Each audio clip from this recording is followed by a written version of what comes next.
राधे राधे, हरे कृष्ण। आप सभी को कामदा एकादशी की ढेर सारी शुभकामनाएं।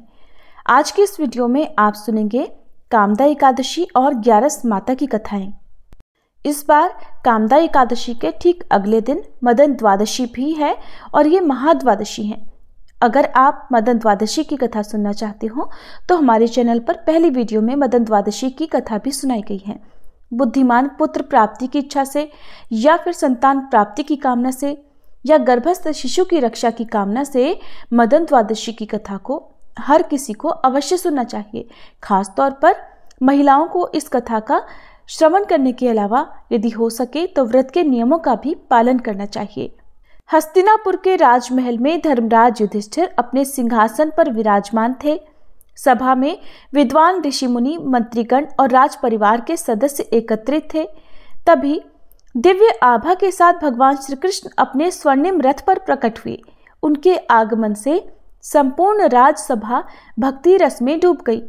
धर्मराज युधिष्ठिर ने श्रद्धापूर्वक भगवान श्री कृष्ण का अभिवादन किया और बोले, हे माधव, आपने हमें एकादशी व्रत का महत्व बतलाया है, किंतु आज हमें ये भी बतलाइए कि 11 माता का क्या रहस्य है।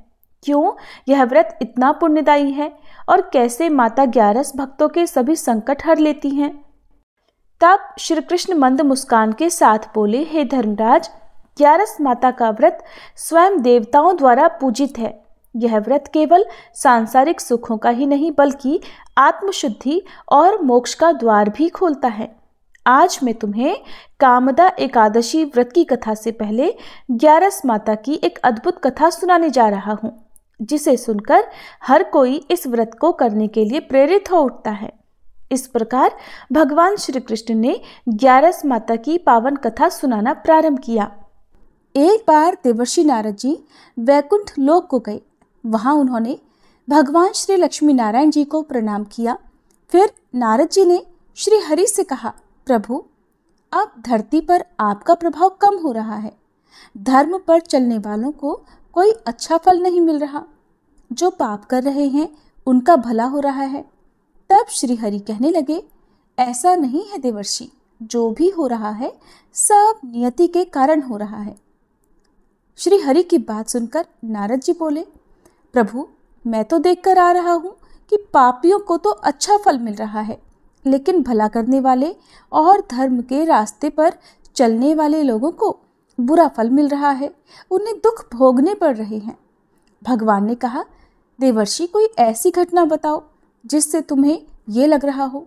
नारद जी कहने लगे, प्रभु, अभी अभी मैं एक जंगल से आ रहा हूँ। वहाँ पर एक गाय दलदल में फंसी हुई थी। कोई भी उसे बचाने वाला नहीं था। थोड़ी ही देर के बाद मैंने देखा कि एक चोर उधर से गुजरा।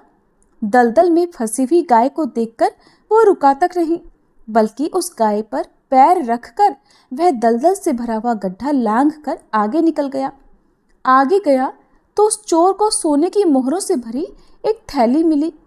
थोड़ी ही देर बाद वहां पर एक साधु महाराज आए। उन्होंने उस गाय को दलदल में फंसा देखा तो गाय को बाहर निकालने की पूरी कोशिश की और पूरी ताकत लगाकर आखिरकार उस गाय को निकाल लिया। गाय को बाहर निकालने के प्रयास में वह साधु महाराज खुद दलदल से लथपथ हो गए थे। जब वह साधु महाराज आगे बढ़े तो एक गड्ढे में गिर गए और उन्हें चोट लग गई। प्रभु, अब आप ही बताइए, ये कौन सा न्याय है। नारद जी की पूरी बात सुन लेने के बाद श्री हरि बोले, देवर्षि, ये सही ही हुआ। जो चोर गाय पर पैर रखकर भाग गया था उसकी किस्मत में तो एक खजाना था, लेकिन उसके इस पाप के कारण उसे केवल कुछ मोहरें ही मिल पाईं। वहीं उन साधु महाराज को गड्ढे में इसलिए गिरना पड़ा क्योंकि उनके भाग्य में उस समय मृत्यु लिखी हुई थी। लेकिन एक गाय को बचाने के कारण, दलदल से बाहर निकालने के कारण उनके पुण्य बहुत अधिक बढ़ गए और उनकी मृत्यु बस एक छोटी सी चोट में बदल गई। इंसान के कर्म से ही उसका भाग तय होता है देवर्षि, इसलिए अच्छे कर्म करना कभी भी नहीं छोड़ना चाहिए। श्री हरि की बात सुनकर देवर्षि नारद मुस्कुराते हुए और प्रभु को प्रणाम करते हुए नारायण नारायण कहकर प्रभु की रचाई हुई सृष्टि की अन्य लीलाएं देखने के लिए चल पड़े। प्रेम से बोलिए श्री लक्ष्मी नारायण भगवान की जय। अब सुनिए एकादशी माता की कथा। इस कथा को सुनने से ही एकादशी का व्रत पूरा माना जाता है। श्रोताओं, एक बार एक बूढ़ी माँ ने एकादशी का उपवास रखा। बड़े ही भक्ति भाव से वह एकादशी की पूजा किया करती थी। वे बूढ़ी हो चुकी थी।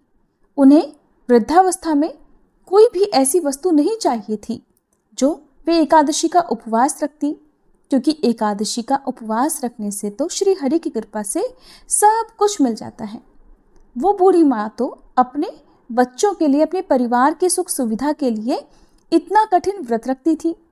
वे दिन भर तो बड़ा कठिन मन करके और अपनी प्यास को किसी तरह से रोके रही, क्योंकि एकादशी के व्रत में वो जल की एक बूंद भी ग्रहण नहीं करती थी। द्वादशी को ही जल पीकर वो अपने व्रत का पारणा किया करती थी। दिन भर उन्होंने किसी प्रकार अपने मन को संयमित रखा, पूजा पाठ की, व्रत की कथा पढ़ी सुनी और फिर पंडित जी को मिट्टी के एक पात्र में भरकर पानी और मौसमी फल दान में दिए। दोना भरकर शक्कर भी वितरित की। उन्हें गर्मी के कारण बड़ी बेचैनी हो रही थी। एक तो निराहार और निर्जल रहकर उपवास रखा था और ऊपर से प्यास भी अधिक सता रही थी। इस कारण उन्होंने सोचा कि चलो पानी में बैठूं, शायद थोड़ी शांति मिले। ये सोचकर वह पानी में बैठी रही। पानी से बार बार कुल्ला करती और मुंह हाथ धोती रही। तब कहीं जाकर उन्हें थोड़ा बहुत चैन मिला। एक तो धूप तेज की पड़ रही थी, इस कारण बार बार बूढ़ी माँ का मुंह सूखा जा रहा था। बूढ़ी माँ बड़ी बेचैन हो रही थी। एक तो बुढ़ापा, दूसरा यह भयंकर गर्मी। बुढ़ापे की तो स्थिति ही कुछ ऐसी होती है, बड़ी मुश्किल से धीरज बंध पाता है। अब किसी प्रकार रो धोकर दिन कट पाया। अब बूढ़ी माँ के सामने पहाड़ सी लंबी रात थी, जिसका कट पाना बड़ा ही मुश्किल दिखाई दे रहा था। चारपाई पर पड़ी हुई बूढ़ी माँ को किसी प्रकार भी शांति नहीं मिल रही थी। बार बार प्यास के मारे गला सूख रहा था और वे इस प्रकार बेचैन होकर करवटें बदलती जा रही थी। कई बार उठकर वे घर के बाहर जाती, फिर अंदर आ जाती। ना उन्हें घर के अंदर शांति मिल रही थी, ना बाहर। वे पड़ी पड़ी एकादशी माता को याद करती रहीं और मन में ध्याती रहीं कि हे माता, आप मेरी लाज रखिएगा, आप ही मुझे शक्ति दीजिएगा ताकि मैं भली भांति आपका व्रत कर सकूं और ये पहाड़ सी रात सुकून से बीत जाए। प्यास के कारण बूढ़ी माँ की बेचैनी तो बढ़ ही रही थी। उन्होंने धैर्य रखने का बहुत प्रयास किया, लेकिन आखिरकार उनकी सहनशीलता की सीमा टूट गई और वे घबराकर प्यास के मारे एकदम चिल्ला पड़ी, बचाओ बचाओ। बूढ़ी माँ का चिल्लाना सुनकर उनके परिवार के सभी सदस्य उनके आसपास इकट्ठा हो गए और बूढ़ी माँ की चारपाई के पास पहुंच गए। सब बोले, अम्मा जी क्या हुआ, आपको क्यों चिल्ला रही हो? और जब आपसे व्रत नहीं रखा जाता तो इस बुढ़ापे में इतना कठिन व्रत क्यों कर रही हो? अम्मा जी, अगर शरीर में ताकत है तभी तो भक्ति हो पाएगी, आप पानी पी लीजिए। बूढ़ी माँ अपने परिवारजनों से बोली, मेरे तो प्यास के मारे प्राण ही निकले जा रहे हैं, जरा जल्दी से मेरी छाती पर ठंडे पानी का घड़ा तो रख दो। नातियों ने दौड़कर दादी की छाती पर ठंडे पानी का बर्तन रख दिया। तब कहीं जाकर उन्हें थोड़ा बहुत सुकून मिला और जब सुकून मिला तो थोड़ी देर के लिए उन्होंने अपनी आंखें बंद कर ली। इधर एकादशी माता सोचने लगी, ये है तो बूढ़ी माँ, लेकिन बड़े नियम से मेरा व्रत रखती हैं, चलकर इनकी परीक्षा लेनी चाहिए। ऐसा विचार कर एकादशी माता आधी रात को मुर्गा बनकर कुकड़ू कू करने लगी। मुर्गे की टेर सुनकर बूढ़ी माँ जल्दी से उठी और बाहर जाकर आसमान की ओर निहारा, लेकिन आसमान में तो कहीं भी उन्हें सुबह का तारा दिखाई ही नहीं दिया। अब वे सोचने लगी कि फिर यह मुर्गा भला क्यों और कैसे बोल गया। एक तो उन्हें प्यास लग रही थी, अब थोड़ा बहुत उनका मन भी बेचैन होने लगा। आखिरकार उन्होंने ये दृढ़ निश्चय किया कि अब तो मैं इस व्रत को पूरा करके ही छोड़ूंगी, फिर चाहे व्रत पूरा होने तक मेरे प्राण ही क्यों ना निकल जाएं। मन में ऐसा पक्का निश्चय कर वह वापस चारपाई पर आकर लेट गई। थोड़ी ही देर के बाद एकादशी माता ने उनकी फिर से परीक्षा लेनी चाहिए, तो वह एक छोटी सी कन्या का रूप धरकर गिलास में मीठा पानी लेकर उनके सिरहाने खड़ी हो गई और जोर से बोली, दादी जी, सवेरा हो गया है, आप हाथ मुंह धोकर शरबत पी लीजिए। पहले तो शरबत का भरा हुआ गिलास देखकर बूढ़ी माँ का मन ललचाने लगा। प्यास के मारे गला जो सूख रहा था, किंतु अचानक उन्हें याद आया कि उनका तो एकादशी का उपवास है। फिर उन्होंने सोचा कि अभी तो वे किसी भी तरह से ये शरबत नहीं पी सकती, और फिर वे चुपचाप वापस अपनी चारपाई पर लेट गईं। जैसे ही उनकी आंख लगी तभी उन्हें एहसास हुआ कि मानो किसी ने उन्हें पानी से भरे हुए कुएं में पटक दिया हो। वे बहुत देर तक उस कुएं में हाथ पांव चलाती रही, लेकिन इस बीच उन्होंने अपने मुंह में पानी की एक बूंद भी नहीं जाने दी, क्योंकि उनका एकादशी का उपवास जो था, और वे पक्के निश्चय के साथ अपना व्रत पालन करती रही। थोड़ी ही देर में उन्हें ऐसा लगा मानो सामने आग जल रही हो। आग के कारण बड़ी भारी गर्मी लगने लगी। प्यास के मारे उनके प्राण निकलने लगे, लेकिन इतना सब होने के बाद भी बूढ़ी माँ ने पानी की एक बूंद भी नहीं पी। वे तो बस चारपाई पर बैठी बैठी एकादशी माता का ध्यान करती रही। अब सवेरा होने में बस कुछ ही समय है, ये जानकर वे बड़ी तसल्ली के साथ इधर उधर घूमने लगी। एकादशी माता अब तक ये बात अच्छी तरह से समझ गई कि इन बूढ़ी माँ को किसी भी प्रकार से अपने व्रत से नहीं टाला जा सकता। वे उनके सत्य व्रत को भली भांति समझ गई थी। अब सवेरा हो गया तो बूढ़ी माँ ने स्नान किया, भगवान श्री हरि का पूजन किया, फिर एकादशी माता की कथा सुनी, ब्राह्मणों को दक्षिणा देकर भोजन कराया, तब कहीं जाकर उन्होंने जल ग्रहण किया। कन्याओं को भोजन कराने के बाद बूढ़ी माँ ने फिर स्वयं भोजन किया, और उस श्रेष्ठ व्रत के प्रभाव से बूढ़ी अम्मा की आयु में वृद्धि हो गई, उनकी आयु बढ़ गई। उनका घर परिवार हरा भरा हो गया। अब उनके घर में किसी भी चीज का कोई अभाव नहीं रहा। उनका घर हर प्रकार के सुख साधनों से भर गया। नाती नातिन से उनका घर भर गया, और वे उसी दिन से 12 महीने की एकादशी का व्रत करने लगी। एकादशी माता के व्रत के पुण्य प्रताप से इस संसार में हर प्रकार के सुख भोग कर वह बूढ़ी माँ अंत में भगवान श्री हरि के धाम को चली गई। जैसे एकादशी माता ने उन बूढ़ी माँ को और उनके परिवार को हरा भरा किया, वैसे ही हे एकादशी माता, हम सभी की मनोकामनाएं पूर्ण कीजिएगा। प्रेम से बोलिए, श्री लक्ष्मी नारायण भगवान की जय। एकादशी माता की जय। पद्म पुराण में वर्णित कामदा एकादशी की कथा के अनुसार एक समय धर्मराज युधिष्ठिर ने भगवान श्री कृष्ण से पूछा, हे वासुदेव, आपको नमस्कार है। अब आप मुझे ये बताइए कि चैत्र शुक्ल पक्ष में किस नाम की एकादशी आती है। तब भगवान श्री कृष्ण बोले, राजन, एकाग्रचित्त होकर यह पुरातन कथा सुनो, जिसे एक समय वशिष्ठ जी ने राजा दिलीप के पूछने पर बताई थी। राजा दिलीप ने वशिष्ठ जी से पूछा था कि भगवान, मैं एक बात सुनना चाहता हूँ, चैत्र मास के शुक्ल पक्ष में किस नाम की एकादशी होती है। तब वशिष्ठ जी बोले, राजन, चैत्र शुक्ल पक्ष में कामदा नाम की एकादशी होती है। वह परम पुण्यमयी है। पाप रूपी ईंधन के लिए वह दावानल के समान है।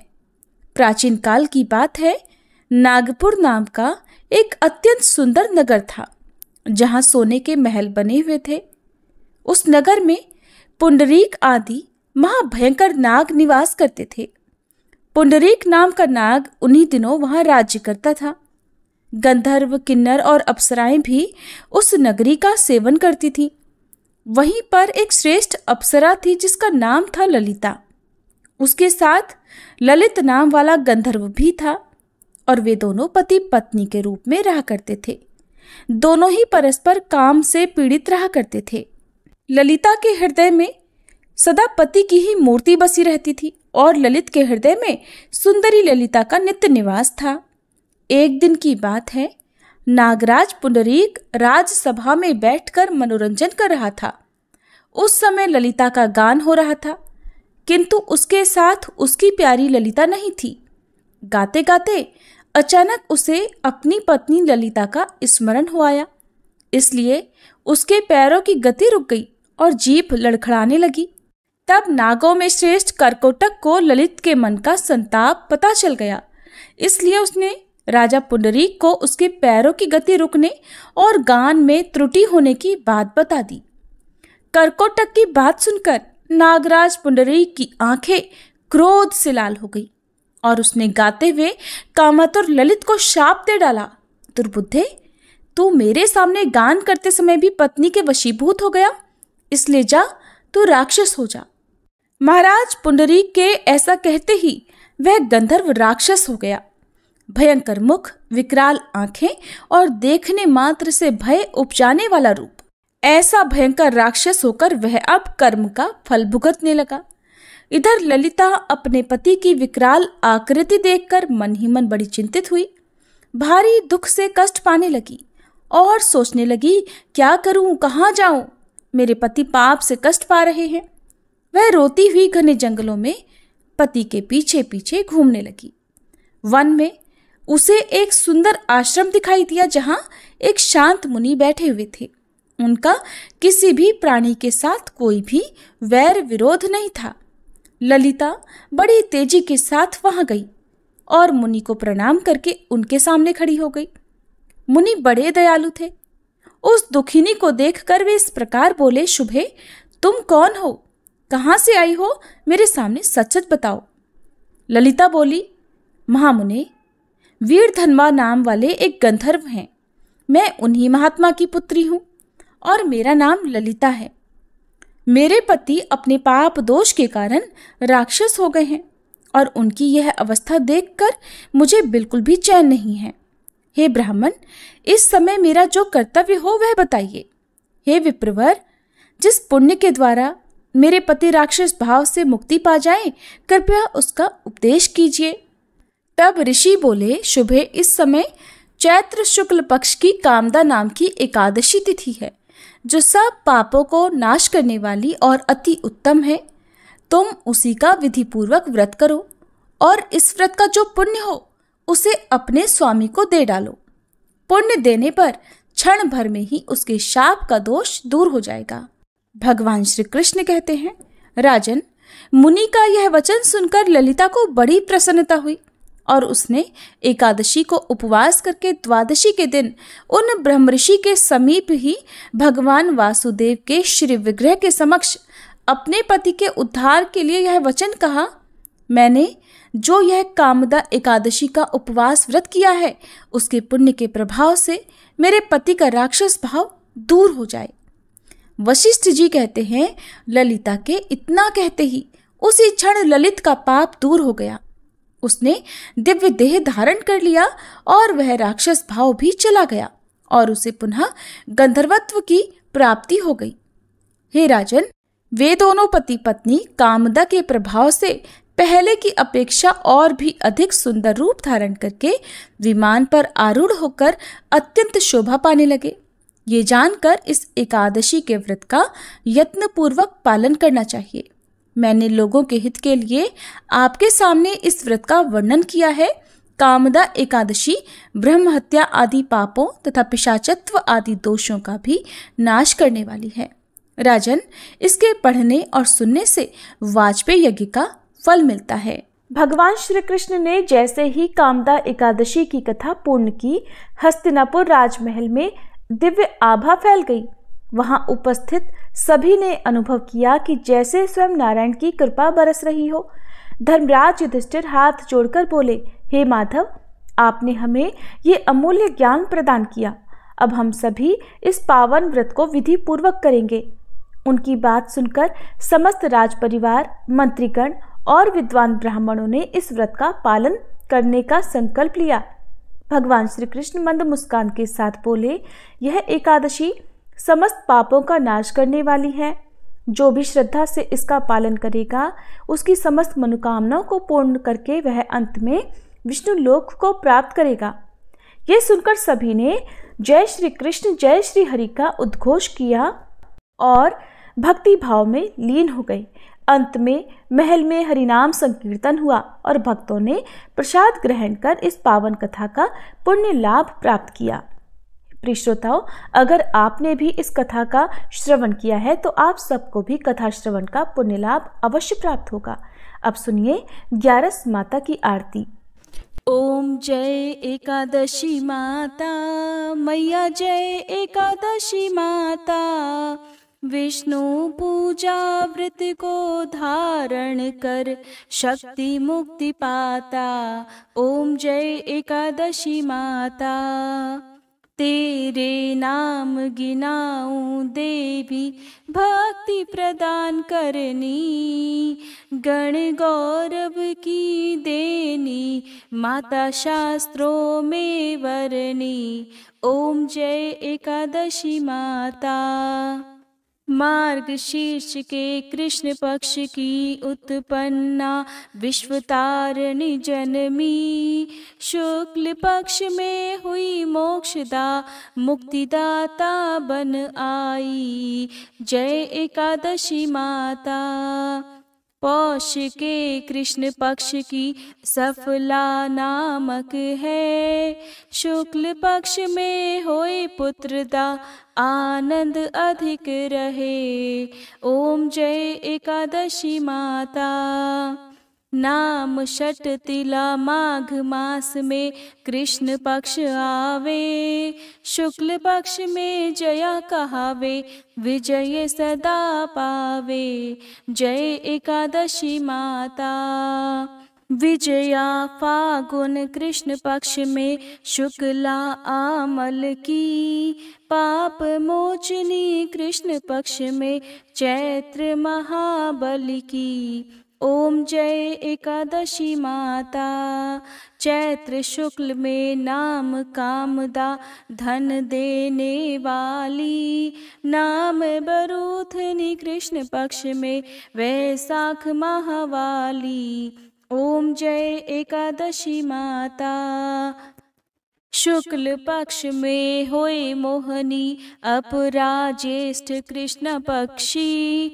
नाम निर्जला सब सुख करनी, शुक्ल पक्ष रखी। जय एकादशी माता।